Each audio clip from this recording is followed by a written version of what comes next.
জামালপুর ফেরিঘাট বাজারে একজন প্রান্তিক কৃষকের 5 পিস কালেকশন। তো 5 পিসের দরদাম একটু আপনাদের জানাই দেবো।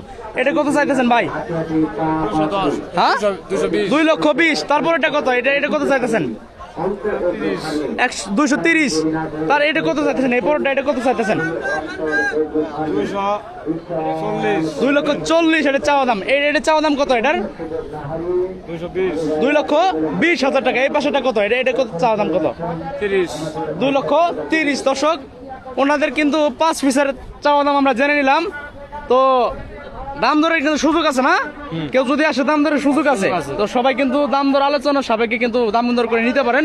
জামালপুর ফেরিঘাট বাজার থেকে উনি কিন্তু একজন গ্রামের একবারে প্রান্তিক কৃষক। এটাকে আপনার পালন করা না গরু আরো আছে? আরো আছে। আর কই পিস আছে? আরো 2 পিস আছে। কিন্তু এরকম খুব সুন্দর সুন্দর কালেকশন কিন্তু দেখতে পাচ্ছেন জামালপুর ফেরিঘাট বাজারে উনি কিন্তু একবারে। তাহলে কই থেকে আসছেন জানি? নন্দির বাজার থেকে কিন্তু আসছেন। খুব সুন্দর কালেকশন 5 পিস।